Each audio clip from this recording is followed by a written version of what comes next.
Originally the prize money was 7,000 only, but at the request of our SP Sahib and looking at the terrain to which they go, we increased the price.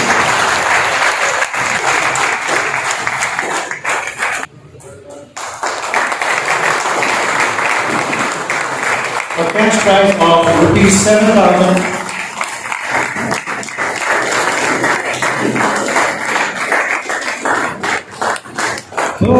Good.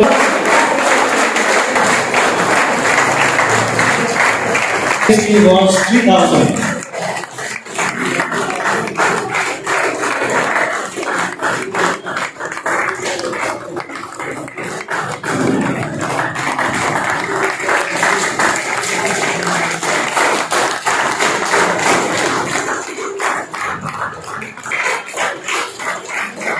We have first cash prize of 25,000.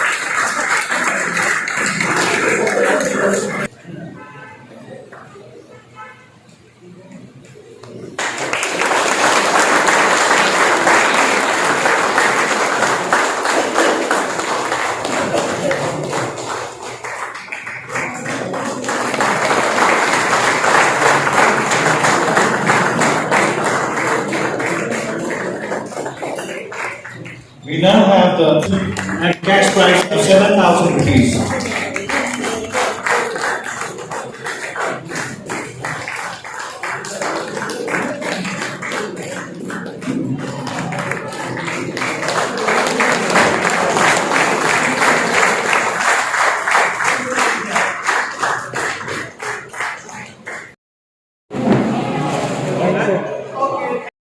World tourism day कल एक MTB bike race का organise किया गया था with the collaboration of Darjeeling police.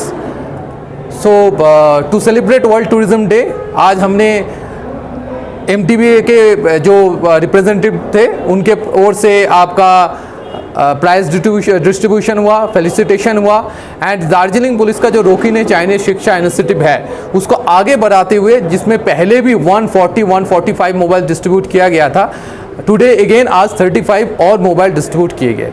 इसमें मैं I will thank hotel association and home stay association and MTB also because ये जो 35 मोबाइल्स है ये सभी मोबाइल उन्हीं के तरफ से दिया गया है. As Darjeeling police we only coordinate with the students and जो मोबाइल था वो स्टूडेंट्स को पहुंचा दिया गया है. आई होप दैट आगे भी बहुत लोग आगे आएंगे और ये मोबाइल डिस्ट्रीब्यूशन में दार्जिलिंग पुलिस को हेल्प करेंगे because finally this is for the better education of the hill students. जो पैंडेमिक में उनका जो पढ़ाई लिखाई उनका एजुकेशन का जो प्रॉब्लम हुआ है due to unavailability of mobile phone ये उनको हेल्प करेगा इन फ्यूचर. Thank you. नमस्ते, मेरो नाम अनिता राई हो. म चाहिँ सोलुखुम्बु अनि अहिले बस्ने चाहिँ पोखरा हो. अनि म चाहिँ यो दार्जिलिङ रेसमा चाहिँ म महिला प्रतियोगितामा चाहिँ म फर्स्ट हुन पुगेँ होइन. आज चाहिँ आफैमा एकदम प्राउड फिल भइरहेको छ किनभने हिजो मैले साइकल रेसमा नि जितेँ अनि आज रनिङ जित्न पाउँदा एकदमै खुसी भइरहेको छ. हजुर, मैले हिजो साइकल रेसमा चाहिँ 10,000 जितेँ होइन. अनि आजको रेसमा चाहिँ रनिङमा चाहिँ 60,000 भन्नुपर्छ होइन. अनि मैले आफूभन्दा तलको भाइ बहिनीहरूले चाहिँ यस्तो भन्न चाहन्छु होइन, मान्छेले आफैमा विश्वास राख्नुपर्छ होइन. विश्वास गरेर अगाडि बढ्यो भने अगाडि पुग्न सकिन्छ भन्ने सल्लाह दिन चाहन्छु होइन. हामी चाहिँ हामी आएको चाहिँ 3 दिन गइसक्यो होइन. अनि एकदम सन्तुष्टि छु होइन। उहाँहरूले चाहिँ एकदमै हामीप्रति माया देखाउनु भयो होइन, एकदमै सम्मान गरेर राख्नुभयो होइन होटलमा। अनि अब खानादेखि लिएर सबै एकदम मिठो थियो। अनि आउने दिनहरूमा फेरि पनि यस प्रकारको रेसहरू हुने उहाँहरूले अघिबाटै भन्नु भइरहेको छ कि पुनः त्यस खेलहरूमा पनि तपाईँहरूले सहभागिता जनाउनुहुन्छ? एकदम अब यहाँसम्म आइसकेपछि चाहिँ अब आउने दिनमा चाहिँ यो स्पोर्टतिरै के गरौँ भन्ने मेरो एउटा कन्फिडेन्स बढेको छ होइन। मलाई आफैमा एउटा कन्फिडेन्स बढेको कारण म चाहिँ यो स्पोर्टतिर अझै अगाडि आफ्नो फ्युचरमा अगाडि बढ्न सक्नु भन्ने मेरो एउटा चाहना छ। तपाईँको क्षेत्रका जति पनि तपाईँलाई हेरेर सिक्न चाहने है तपाईँको दाजुभाइ अथवा दिदीबहिनीहरू हुनुहुन्छ, केही भन्न चाहनुहुन्छ हाम्रो माध्यम जो कि तपाईँले हेर्नुहुन्छ हाम्रो माध्यम हजुर नेपालबाट भन्नु हजुर केही भन्न चाहनुहुन्छ?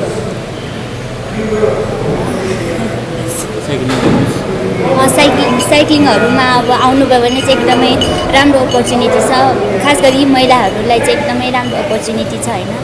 अनि यो साइक्लिङहरू गर्दाखेरि चाहिँ आफैमा एउटा फ्रेस मेडिटेसन गरे जस्तो हुन्छ होइन। त्यही हो, साइक्लिङमा आउनुहोस् भन्न चाहन्छु। एकचोटि ठुलो स्वरमा है तपाईँको परिचय कहाँदेखि आउनुभएको थियो अघि भन्नुभयो तर पनि एकचोटि भनिदिनुहोस् न। नमस्ते, म चाहिँ सोलुखुम्बु नेपालबाट हो। अहिले बस्ने चाहिँ पोखरामा भन्न चाहन्छु। तपाईँको नाम? मेरो नाम अनिता राई हो। नमस्ते सबैलाई, मेरो नाम चाहिँ लक्ष्मण मल्ल हो। म चाहिँ नेपालबाट हो, काठमाडौँ नेपालबाट। अनि मेरो यो दार्जिलिङ रेस चाहिँ यो चाहिँ चौथो पटक हो। म पहिला पनि एचएमआईमा चाहिँ रेस गरिसकेँ हो, अनि त्योभन्दा पछाडि पनि मैले 2 रेस खेलिसकेँ हो। अनि योभन्दा अगाडिको रेस कालिम्पोङमा चाहिँ म फर्स्ट भएको थिएँ र हिजो भएको रेसमा पनि म फर्स्ट हुन सफल भएँ होइन। त्यसमा चाहिँ म खुसी छु। मैले गरेको मेहनतअनुसार चाहिँ मैले फल पाइरहेको छु होइन। त्यसमा चाहिँ म ह्याप्पी नै छु र अर्गनाइजरलाई चाहिँ विशेष गरी धन्यवाद दिन चाहन्छु। उहाँहरूले चाहिँ हामीलाई खानी बस्ने राम्रो सुविधा दिनुभएको छ होइन। र यो रेसहरूले चाहिँ हामी मात्र नभएर चाहिँ इन्डिया, नेपाल लगायतको हाम्रो भुटान छिमेकी राष्ट्रहरूलाई पनि माउन्टेन बाइकप्रति चाहिँ एउटा चाहिँ मोह जगाइरहेको छ होइन। यसले चाहिँ अब मेन्टली प्लस फिजिकल्ली चाहिँ मान्छेहरूलाई फिट राख्नुको लागि चाहिँ धेरै नै ठुलो भूमिका खेलिरहेको हुन्छ माउन्टेन बाइकले। र माउन्टेन बाइक मात्र एउटा यस्तो गेम हो कि जसले चाहिँ अलिकति हुन्छ नि एडभेन्चर गेम हो। दार्जिलिङमा चाहिँ अब माउन्टेन बाइकको क्रेज बढिरहेको छ होइन। यो चाहिँ एकदम राम्रो कुरा हो र यस्तो रेसहरू चाहिँ भइरहेको भन्ने चाहिँ राम्रो हो होइन। र मैले चाहिँ के देखेको छु भने नेपाल र दार्जिलिङमा चाहिँ हाम्रो बोली, हाम्रो चाहिँ भाषाहरू मिल्छ होइन। दार्जिलिङको हाम्रो दार्जिलिङमा चाहिँ हामीलाई चाहिँ एकदमै धेरै चाहिँ माया होइन सम्मान गरेर चाहिँ राख्नु भएको छ। र यो जुन हिजोको रेस थियो, हिजोको रेसमा चाहिँ नेपालको मात्र किन फर्स्ट हुन्छ भन्ने कुरा भन्दा पनि हिजोको रेसमा चाहिँ सबै ठाउँबाट चाहिँ भाग लिएको थियो। जस्तो सिलगढी होइन, सिक्किम, कालिम्पोङ, दार्जिलिङ र नेपालको चाहिँ हाम्रो राइडरहरूले चाहिँ सहभागी जनाएको थियो। अब नेपाल चाहिँ एउटा यस्तो ठाउँ हो कि जहाँ चाहिँ भौगोलिक बनावट चाहिँ ठ्याक्क माउन्टेन बाइक गर्नको लागि चाहिँ एकदम मिल्ने भूभाग भएको हुनाले चाहिँ अब त्यसको चाहिँ प्लस पोइन्ट चाहिँ हामीलाई भयो कि त्यो भएर पनि सायद हुनसक्छ अब नेपाली राइडरहरू चाहिँ अलिकति इन्डियन राइडरभन्दा थोरै अगाडि आएको हुनसक्छ। है दार्जिलिङको युथहरूले है यसमा लागि पर्नको निम्ति तपाईँहरू जस्तै प्रथम आउनुको निम्ति के गर्नु पर्ला? एउटा यस्तो हो, सबैभन्दा पहिलो कुरो चाहिँ सेल्फ मोटिभेसन चाहिन्छ होइन। अब दार्जिलिङमा पनि धेरै युवा युवतीहरू छ जो चाहिँ माउन्टेन बाइक गर्नको लागि चाहिँ अहिले अलिकति लालायित भइरहेको छ होइन। उहाँहरूलाई के भन्न चाहन्छु भने माउन्टेन बाइक गर्नुहोस् होइन, बिचमा नछोड्नुहोस् होइन। एक न एक दिन सफल भइन्छ होइन। किप हार्डवर्किङ भन्न चाहन्छु। र के हो भने माउन्टेन बाइक गरिसकेपछि तपाईँको चाहिँ मेन्टली हेल्थ एकदमै राम्रो हुन्छ कि तपाईँहरू चाहिँ अब अरू नराम्रो कामहरूमा चाहिँ टाइम दिन भ्याउनुहुन्न। तपाईँहरूले चाहिँ आफ्नो चाहिँ स्वास्थ्यलाई चाहिँ हेल्दी राख्न सक्नुहुन्छ होइन। र के हो भने माउन्टेन बाइकले चाहिँ अलिकति आफ्नो फिजिकल प्लस मेन्टली हेल्थ राम्रो गर्ने भएको हुनाले चाहिँ किप माउन्टेन बाइकिङ भन्न चाहन्छु। त्यही हो। अहिलेसम्म कतिवटा खेलमा सहभागी जनाउनु भइसकेको छ अनि कतिवटामा यसरी नै पहिलो नम्बर लिएर आउनु भएको छ? एक्चुअली म के हो भने सर्वप्रथम चाहिँ म रनर थिएँ होइन। मैले चाहिँ स्पोर्ट्समा लागेको चाहिँ झन्डै 17 वर्ष भयो। म चाहिँ पहिला रनर थिएँ, रोड रनर, ट्र्याक रनर, अनि मैले पछि बिचमा दुआथलन खेलेँ। अस्ति भएको 13 साफ गेममा चाहिँ म सेकेन्ड भएको थिएँ, सिल्भर मेडल लिएको थिएँ दुआथलनमा। अनि मैले चाहिँ लास्ट टाइम चाहिँ अहिले माउन्टेन बाइकिङ गरिरहेको छु। माउन्टेन बाइकमा पनि मैले धेरै रेसहरू खेलिसकेको छु नेपाल इन्डिया गरेर, र अहिलेसम्म खाली हात चाहिँ आउनु परेको छैन। फर्स्ट सेकेन्ड थर्ड चाहिँ मेडल टच भइरहेको छ। मेरो चाहिँ यो गोल्ड मेडल चाहिँ दोस्रो पटक हो होइन।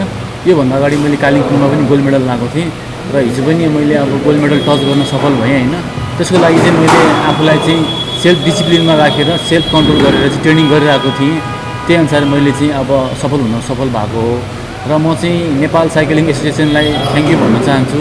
हाम्रो नेपाल खेलकुद, हाम्रो जति पनि हुन्छ नि नेपालको चाहिँ खेलकुद सङ्घहरूलाई चाहिँ म थ्याङ्क यू भन्न चाहन्छु यहीँबाटै होइन। उहाँहरूले चाहिँ हामीलाई चाहिँ सहयोग गरिरहनु भएको छ। त्यसै गरी चाहिँ मेरो फ्यामिलीलाई पनि म सम्झिन चाहन्छु यो घडीमा, उहाँहरूले पनि मलाई सपोर्ट गर्नुभएको छ। त्यही हो। सर्वप्रथम तपाईँलाई स्वागत छ है। धन्यवाद। र आज हामीले यो रोमा देख्यौँ होइन, जसमा तिनैजना नेपालबाट हुनुहुन्छ, पहिलो अनि तपाईँ तेस्रो। यस खेलमा सहभागी भएपछि है तेस्रो पटक जितेपछि कस्तो अनुभव गर्नु भइरहेको छ? मलाई राम्रो लाग्दैछ। हामी चाहिँ अब नेपालबाट चाहिँ यहाँ केही गरौँ, आफूले जति पनि मिहिनेत गरेको छौँ त्यो चाहिँ यहाँनिर आएर हामीले यसरी उठाउन पाउँदा चाहिँ खुसी छु। अनि यसरी तेस्रो हुँदाखेरि झन् धेरै खुसी छु। तपाईँ नेपाल कुन ठाउँबाट हुनुहुन्छ? रसुवा नेपालबाट। अनि तपाईँ पनि पाल्नु भएको अहिलेभन्दा 3 दिन अगाडि आउनुभएको? हजुर, बहिनी र म चाहिँ सँगै नै भनेपछि तपाईँहरू बेग्लै बेग्लै टोली हुनुहुन्छ, सँगै आउनुभएको? होइन, हाम्रो चाहिँ इक्जाम थियो अनि त्यो भएर हामी चाहिँ पछि आयौँ, नत्र हामी सबै सँगै नै आउँथ्यौँ। प्रायः चाहिँ सँगै आउनुहुन्छ? हजुर। आज जुन चाहिँ तपाईँले तेस्रो पटक जित्नुभयो नि, कतिको खुसी हुनु भइरहेको छ? त्यसमा तपाईँलाई एउटा भन्नुपर्दाखेरि प्राइज पनि त थोरै हो नि त। हजुर। तर अब कहाँ लाग्छ नि होइन, मैले मिहिनेत गरेको पाइनँ भन्ने खालको कुनै विचार भएको छ कि छैन? त्यस्तो अफकोर्स हुन्छ, त्यस्तो भइ नै हाल्छ। तर अर्कोतिर चाहिँ फेरि अब यताबाट पनि कोसिस गर्दै हुनुहुन्छ अब हामीलाई धेरै दिनु। अनि हाम्रो महिलाहरूको चाहिँ सहभागिता चाहिँ एकदम कम छ नि त, त्यो भएर पनि उहाँहरूले चाहिँ अब त्यो गर्नुभएको हो। अब हामीहरू पनि सबैजना अलिक धेरै नै आयो भने सायद उहाँहरूले पनि बढाउन सक्नुहुन्छ। त्यही भएर डिस्टेन्स पनि हाम्रो कम थियो, त्यो भएर पनि अब उहाँहरूको 42 किलोमिटर्स थियो भने हाम्रो चाहिँ 22 किलोमिटर्स मात्रै थियो। त्यो भएर पनि हो प्राइस चाहिँ कम भएको। भनेपछि मोटामोटी खुसी नै हुनुहुन्छ? खुसी। आउने दिनमा अघि भनिहाल्नु भयो है, यस अर्गनाइजर टोलीले कि फेरि पनि यस्तो कार्यक्रम गर्ने है, खेल लिने, यसमा सहभागी हुन्छ कि हुँदैन तपाईँ? हामी अफकोर्स हुन्छौँ। अब हामीहरू चाहिँ यसमै नै गर्दैछौँ भने हामी त भइ नै हाल्छौँ। तर उहाँहरूले पनि चाहिँ हामीहरूलाई पनि मोटिभ हुनुको लागि अझै केही चाहिँ एक्स्ट्रा गर्नुपर्छ, त्यो चाहिँ भन्छु। तपाईँबाट पनि सानो एउटा प्रश्न राख्न चाहन्छु कि हाम्रो दार्जिलिङ पाहाडको जो युवा छ है, बेसी मात्रामा उहाँहरूलाई मोटिभ हुने कुरो केही राख्न चाहनुहुन्छ कि? तपाईँ पनि सानो उमेरको थियो होइन, त्यसै कारण तपाईँ जस्तो उमेर भएको धेरैहरू यहाँनिर छन् होइन, र तपाईँबाट केही यस्तो कुराहरू राखिनुहुन्छ? म चाहिँ अलिकति आफ्नो ब्याकग्राउन्डबाट भन्छु। म चाहिँ 15 वर्षबाट काम गरेको हो। अनि म चाहिँ सुरुमा ट्रेकिङ गाइड थिएँ नि। अनि म चाहिँ के भन्न चाहन्छु अहिलेको युथ्सहरूलाई चाहिँ कहिले पनि नरोक्नुहोस्, लाइक नेभर स्टप नि। अब तपाईँहरू जहाँ जे गर्दै हुनुहुन्छ यो साइक्लिङै गर्नुपर्छ भन्ने छैन, अनि यो एडभेन्चर नै गर्नुपर्छ भन्ने छैन, तर नरोक्नुहोस्, डोन्ट स्टप नि। लागि चाहिँ राख्नुहोस् क्या, जे पनि गर्दै हुनुहुन्छ त्यसमा चाहिँ लागि नै बस्नुहोस्, त्यो चाहिँ भन्न चाहन्छु। अब हामी केही न केही गरिराख्दाखेरि चाहिँ केही न केही लर्न भइराखेको हुन्छ, अनि स्किल्स चाहिँ डेभलप गरिराख्नुहोस्, त्यो भन्न चाहन्छु। किनकि म सुरुमै राइडर थिएन, यो साइकल चलाएको थिएन, मैले सुरुमा साइकल चलाएको थिएन, म ट्रेकिङ गाइड थिएँ। त्यसपछि ट्रेकिङ गाइड गरेको 7 वर्ष बाद मलाई बल्ल मैले साइकल समात्न पाएको हो। त्यही भएर हामीले चाहिँ लर्न चाहिँ गरिराख्नुपर्छ, मुभ भइराख्नुपर्छ, मुभ चाहिँ भइराख्नुहोस् भन्न चाहन्छु म चाहिँ। विशेष मैले यो प्रश्न तिनैजनाले किन राखेँ भन्दाखेरि चाहिँ अहिलेको समयमा हाम्रो सायद तपाईँहरूको उता त म जान चाहन्न, तर हामीले यहाँ दिएको एउटा अनलाइन गेमहरू भयो होइन, यो गेमले गर्दा धेरै नानीहरू भुलिएको देखिरहेको छौँ है हाम्रो नजरमा। विशेष गरी यो पब्जी भन्ने अन्य त्यस्तो गेमहरू छ। यसको तुलनामा है तपाईँहरूले हाम्रो ती मसिना भाइ बहिनीहरूलाई कम्पेयर गर्नुपर्दा त्यो अनलाइन गेम पब्जी है अनि यो तपाईँहरूले जुन चाहिँ खेलबाट उत्कृष्ट यो पदकहरू जित्नु भइरहेको छ यसलाई तपाईँहरूले कम्पेयर गर्नुपर्दा तपाईँहरूको नजरबाट कस्तो प्रकारले हेरिदिनुहुन्छ भने अलिकति यो सबैलाई राखेको प्रश्न। मलाई चाहिँ के लाग्छ भने हामी जति पनि अनलाइन गेममा चाहिँ समय दिन्छौँ नि त्यो समयलाई चाहिँ हामीले चाहिँ अब पढाइमा अथवा चाहिँ अरू बाहिरी स्पोर्ट्स कुराहरूमा चाहिँ दियो भने बेटर हुन्छ जस्तो लाग्छ। किनभने माउन्टेन बाइक भनेको एउटा चाहिँ एडभेन्चर गेम हो होइन, अनि साहसिक गेम हो नि त। अब उहाँहरूलाई चाहिँ के हो भने माउन्टेन बाइकमा मात्र नभएर अरू पनि थुप्रै गेमहरू छ, माउन्टेन बाइकै खेल्नुपर्छ गर्नुपर्छ भन्ने छैन। हामी अनलाइनमा गेममा भन्दा पनि त्यसले चाहिँ अब मान्छेको आशाहरू बिगार्नेदेखि लिएर होइन समय बर्बाद हुनेदेखि लिएर धेरै कुराहरू छ। मेन चाहिँ हामी बाहिरी खेलकुदमा चाहिँ गऱ्यो भने चाहिँ हामी हेल्दी भइन्छ, स्वस्थ भइन्छ, हतपति बिरामी भइँदैन होइन, त्यही भन्न चाहन्छु म। म पनि त्यही नै भन्छु। अब अनलाइन गेमहरूले चाहिँ हरेक कुराको पोजिटिभ र अनि नेगेटिभ पार्ट चाहिँ हुन्छ।